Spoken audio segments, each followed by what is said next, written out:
அனைவருக்கும் வணக்கம். நாம் இந்த பதிவில் திருக்குறளில் ஊக்கமுடைமை அப்படின்ற அதிகாரத்தை பார்க்க போகிறோம். முதல் குறள் பார்ப்போம். உடையார் எனப்படுவது ஊக்கம் அஃதிலார் உடையரோ மற்று.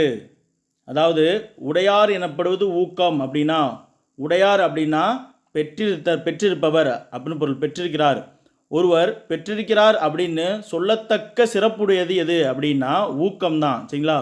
ஊக்கத்தை ஒருவன் பெற்றிருந்தால் அது வெளியே சொல்லத்தக்க சிறப்புடையது. அஃதிலார் அந்த ஊக்கம் இல்லாதவர் உடையரோ மற்று அப்படின்னா, ஊக்கம் இல்லாதவர் வேறு எதை உடையவராக இருந்தாலும் அதை உடையவர் ஆவாரா. அதாவது அதை அப்படிங்கிறது ஊக்கத்தை உடையவர் ஆவாரா அப்படின்னு கேட்குறாங்க. சரிங்களா? அதாவது ஒருவன் தான் பெற்றிருக்கிறேன் அப்படின்னு சொல்லி வெளியே சொல்லத்தக்க சிறப்பு உடையது ஊக்கம். அந்த ஊக்கத்தை இல்லாதவர் வேறு எதை பெற்றிருந்தாலும் அந்த ஊக்கத்தை உடையவர் ஆக மாட்டார், ஆவாரோ அப்படின்னு இந்த குறள் நமக்கு பொருள் தருது. இரண்டாவது குறள். உடைமை பொருளுடைமை நில்லாது நீங்கிவிடும். அதாவது உடைமை அப்படின்னா ஊக்கம். அதாவது ஒருவருக்கு ஊக்கமுடைமை தான் உடைமை. சரிங்களா? நிலையான உடைமை. சரிங்களா? உடைமை அப்படின்னா அவருக்கு சொந்தமானது. ஒரு மனிதனுக்கு ஊக்கமுடைமை தான் எப்போவுமே நிலையான உடைமையாக கருதப்படும். பொருளுடைமை நில்லாது நீங்கிவிடும். மற்ற செல்வங்கள் பொருளானது அவர்கிட்ட நிலைபேறு இல்லாமல் நிலைத்து நிற்காமல் அவரை விட்டு நீங்கிவிடும் அப்படின்னு சொல்கிறாரு. அப்போ ஒரு மனிதனுக்கு உடைமை அப்படின்னா நிலையான உடைமை எது அப்படின்னா, நிலையான உடைமை ஊக்கம்தான். மற்ற பொருளுடைமைகள் எல்லாமே நிலையானது அல்ல.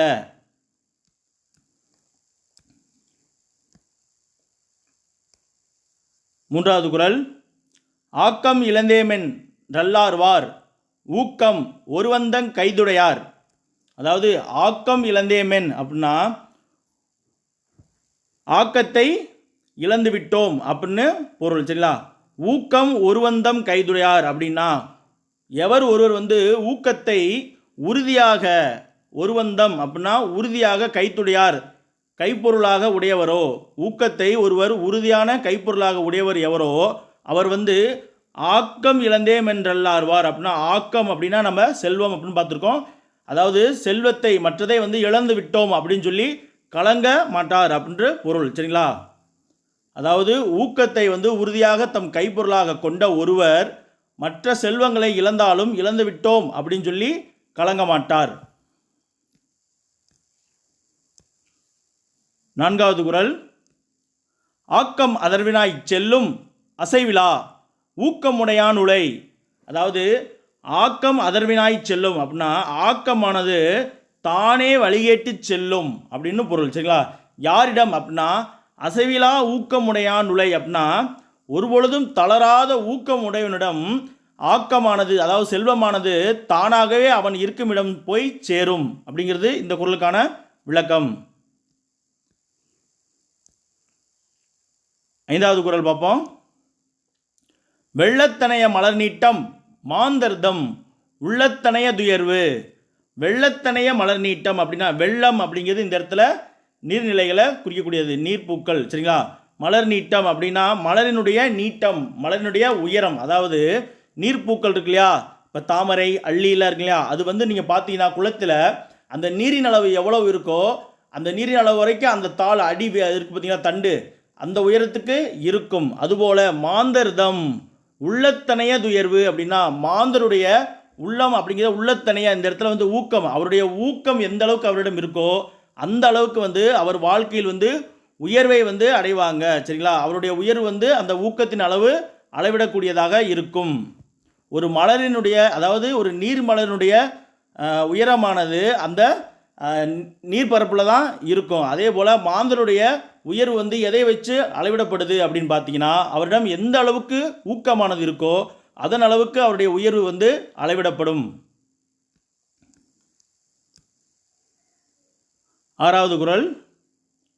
உள்ளுவதெல்லாம் உயர்வுள்ளல் மற்றது தள்ளினும் தள்ளாமை நீர்த்து. உள்ளுவதெல்லாம் உயர்வுள்ளல் அப்படின்னா நாம் எண்ணக்கூடியது எல்லாமே நம்ம எண்ணக்கூடிய நினைக்கக்கூடியது எல்லாமே உயர்வுள்ளல் உயர்ந்தவையாக நினைக்க வேணும், உயர்வானதையே நினைக்க வேணும். மற்றது தள்ளினும் தள்ளாமை நீர்த்து, அதாவது நாம் உயர்வாக எண்ணக்கூடியது நடக்காவிட்டாலும் கைகூடாவிட்டாலும் நாம் உயர்வாக எண்ணுவதை கைவிட்டு விடக்கூடாது அப்படிங்கிறது இந்த குறளுக்கான விளக்கம். 7வது குறள் பார்ப்போம். சிதைவிடத் தொல்கார் உறவோர் புதையம்பிர் பட்டுப்பாடூன்றும் களிறு. அதாவது சிதைவிடத் தொல்கார் உறவோர் அப்படின்னா நம்ம தொல்கார், அதாவது ஒல்கார் அப்படின்னா விலக மாட்டார் அப்படின்னு சொல்லி இதற்கு முன்னாடி ஒரு குறளில் படிச்சிருப்போம். உறவோர் அப்படிங்கிறதும் படிச்சிருப்போம். மன வலிமை உடையவர், அதாவது அந்த குறளுக்கான பொருள் என்ன அப்படின்னு பார்த்தீங்கன்னா, குற்றத்தால் அதாவது ஒழுக்கமின்மையால் ஏற்படக்கூடிய குற்றத்தை அறிந்தவர் எவரோ அவர் ஒருபோதும் ஒழுக்க நெறியை விட்டு விலக மாட்டார் அப்படின்னு சொல்லி படிச்சிருப்போம். நமக்கு இந்த குறளில் எப்படி இந்த வார்த்தைகள் இந்த சொற்கள் கையாளப்பட்டிருக்கு அப்படின்னு பார்த்தோம்னா, அதாவது ஒரு பெரும் களிறு, ஒரு பெரும் போர் யானை போர்க்களத்தில் அதனுடைய உடம்பு பூராமே என்னது புதையம்பிர் பட்டுப்பாடொன்றும் களிறு அப்படின்னா அம்புகளால் புதைக்கப்பட்ட பொழுதும் தன் உடலை முழுவதும் அம்புகளால் மறைக்கும் அளவுக்கு புண்பட்ட ஒரு யானை போர்க்களத்தில் அதனுடைய பெருமையை நிலைநிறுத்தும். சரிங்களா? அதுபோல தான் சரிங்களா ஊக்கமுடையவர் அழிவு நேர்ந்த போதும் சிதைவிடத்து ஒல்கார், சிதைவிடத்து தமக்கு அழிவு வரும் நேரத்திலும் கூட அவர் அந்த மனவலிமை உடைய ஊக்கம் மிக்கவர்கள் விலக மாட்டாங்க, மனம் தளர மாட்டாங்க அப்படின்ற பொருள். இந்த இடத்துல ஒல்கார் அப்படிங்கிறது மனம் தளர மாட்டார் அப்படின்ற பொருளில் வரும். சரிங்களா?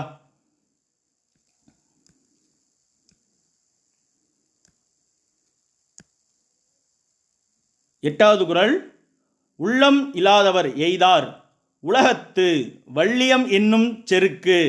அதாவது உள்ளம் இல்லாதவர் எய்தார் அப்படின்னா இந்த இடத்துல உள்ளம் அப்படிங்கிறது ஊக்கம் அப்படின்னு கையாளப்பட்டிருக்கு. ஊக்கம் இல்லாதவர் எய்தார், எய்தார்னா அடைய மாட்டார்கள் அப்படின்னு பொருள். சரிங்களா?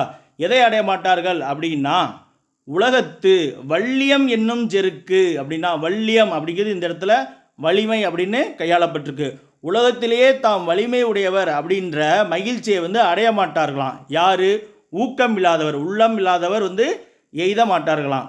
ஒருவன் உலகத்திலேயே தான் வலிமை உள்ளவர் அப்படின்ற மகிழ்ச்சியை அடைய மாட்டாதவர் யாரு அப்படின்னா தன்னிடம் ஊக்கம் இல்லாத மனிதர் தான் அவ்வாறு மகிழ்ச்சி அடைய முடியாது. 9வது குறள் பார்ப்போம். பரியது கூர்ங்கோட்ட தாயினும் யானை வெறுவும் புலிதாக் குறின். அதாவது பரியது கூர்ங்கோட்ட தாயின் அப்படின்னா தாயினும் அப்படின்னா பரியது இந்த இடத்துல பெரிய உருவத்தை கொண்ட, கூர்ங்கோட்ட அப்படிங்கிறதுக்கு என்ன பொருள் அப்படின்னா கூர்மையான கொம்புகளை உடைய, அதாவது பெரிய உருவத்தை உடைய கூர்மையான தந்தத்தை உடையதாயினும் யானை உடையது. சரிங்களா? அதை அந்த யானை பெற்றிருந்தாலும் வெறும் புலிதா குறின் அப்படின்னா வெறும் அப்படிங்கிறது இந்த இடத்துல ஊக்கம் அப்படின்னு நம்ம பொருள் கொள்ளணும். ஊக்கமுடைய புலி தாக்கினால் அந்த யானை அதற்கு அஞ்சும், குறின் அப்படிங்கிறது அஞ்சும் அப்படின்ற பொருளில் கையாளப்பட்டிருக்கு. அப்போ பெரிய உருவத்தை உடைய கூர்மையான தந்தத்தை உடையதாக யானை இருந்தாலும் ஒரு ஊக்கமுடைய புலியானது அந்த யானையை தாக்கினால் அந்த யானை அதற்கு அஞ்சும் அப்படிங்கிறது இந்த குறளுக்கான விளக்கம். அடுத்து 10வது குறள் பார்ப்போம். உரமொருவர்க்குள்ள வெறுக்கை அக்திலார் மரமக்களாதலே வேறு. உரமொருவருக்கு உள்ள வெறுக்கை அப்படின்னா உள்ள வெறுக்கை அப்படிங்கிறது என்னன்னா வெறுக்கை அப்படின்னா நம்ம செல்வம் அப்படின்னு சொல்லி பார்த்துருப்போம். செல்வம், செல்வம் சொல்லக்கூடாது, செல்வம்.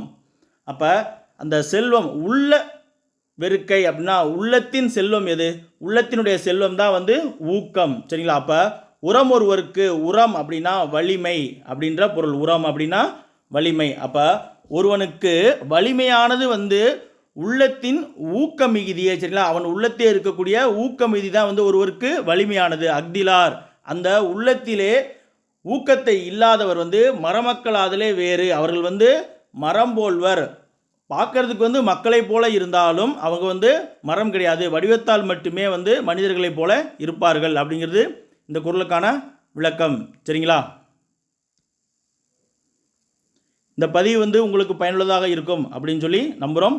மீண்டும் ஒரு அடுத்த திருக்குறள் வீடியோவில் சந்திப்போம். நன்றி.